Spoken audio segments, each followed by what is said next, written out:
Assalamualaikum warahmatullahi wabarakatuh. Pada kesempatan kali ini saya akan menjelaskan mengenai alat evaluasi pembelajaran kurikulum Merdeka. Sebelum masuk ke penjelasan, mari saya perkenalkan diri saya terlebih dahulu.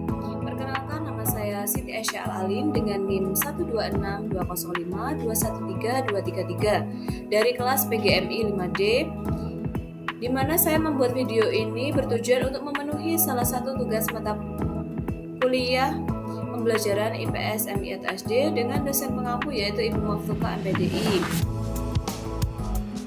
Masuk ke submateri yang pertama yaitu pengertian evaluasi. Secara bahasa, evaluasi berasal dari bahasa Inggris evaluation yang berarti penafsiran atau penilaian.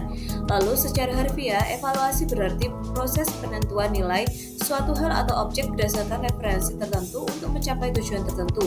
Pengertian evaluasi adalah kegiatan mengumpulkan informasi dalam rangka menilai suatu alat, metode, atau hasil kerja manusia yang hasilnya menjadi parameter keputusan untuk kegiatan selanjutnya.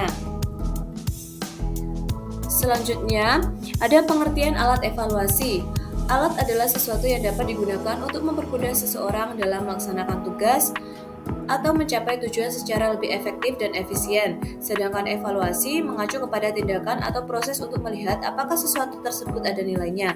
Dari kedua pemaparan pengertian, dapat disimpulkan alat evaluasi adalah suatu alat atau teknik yang digunakan seseorang evaluator untuk mempermudah pelaksanaan dan pencapaian tujuan evaluasi secara lebih efektif dan efisien.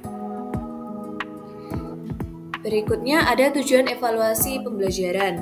Tujuan dari evaluasi pembelajaran adalah sebagai berikut. Yang pertama yaitu mengetahui tingkat pencapaian kompetensi peserta didik. Yang kedua, memberikan umpan balik kepada peserta didik. Yang ketiga, meningkatkan kualitas pembelajaran. Yang keempat, mengambil keputusan tentang hasil belajar. Yang kelima, memahami siswa.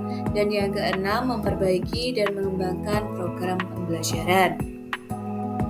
Berikutnya ada teknik evaluasi.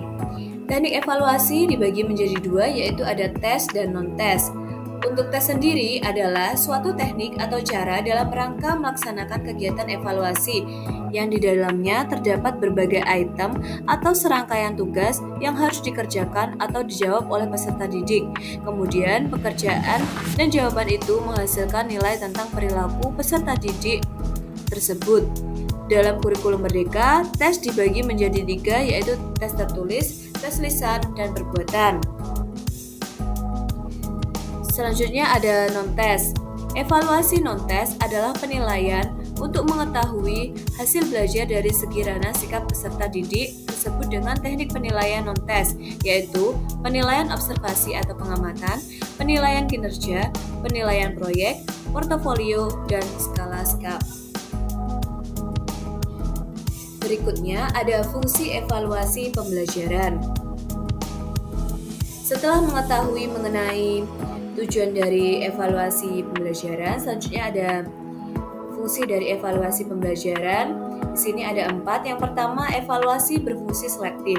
Dengan mengadakan evaluasi, guru dapat mengadakan seleksi pada siswa dengan tujuan memilih siswanya yang dapat diterima di sekolah tertentu, untuk memilih siswa yang dapat naik kelas, untuk memilih siswa yang seharusnya mendapatkan beasiswa, atau untuk memilih siswa yang sudah berhak lulus.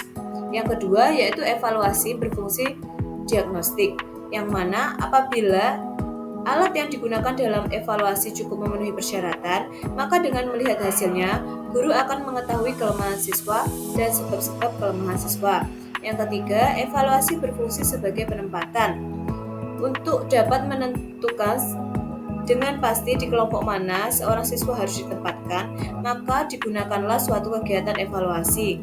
Sekelompok siswa yang mempunyai hasil evaluasi yang sama akan berada dalam kelompok belajar yang sama. Dan yang keempat yaitu evaluasi berfungsi sebagai pengukur keberhasilan. Fungsi ini dimaksudkan untuk mengetahui sejauh mana suatu program berhasil diterapkan. Keberhasilan program ditentukan oleh beberapa faktor, yaitu faktor guru, metode mengajar, kurikulum, sarana, dan sistem kurikulum. Yang terakhir, submaterinya adalah jenis-jenis evaluasi pembelajaran. Ada 5. Yang pertama yaitu evaluasi diagnostik, adalah evaluasi yang ditujukan untuk menelaah kelemahan-kelemahan peserta didik beserta faktor-faktor penyebabnya. Yang kedua, evaluasi selektif adalah evaluasi yang digunakan untuk memilih peserta didik yang paling tepat sesuai dengan kriteria program kegiatan tertentu. Dan yang ketiga, evaluasi penempatan, yaitu evaluasi yang digunakan untuk menempatkan peserta didik dalam program pendidikan tertentu yang sesuai dengan karakteristik peserta didik. Yang keempat, evaluasi formatif, yaitu evaluasi yang dilaksanakan untuk memperbaiki dan meningkatkan proses belajar mengajar. Dan yang terakhir yaitu ada evaluasi sumatif, yaitu evaluasi yang dilakukan untuk menentukan hasil dan kemajuan peserta didik. Sekian penjelasan dari saya mengenai alat evaluasi pembelajaran kurikulum merdeka. Apabila ada kurang lebihnya, sekian. Wabillahi taufiq wal hidayah. Wassalamualaikum warahmatullahi wabarakatuh. Don't forget to like and subscribe.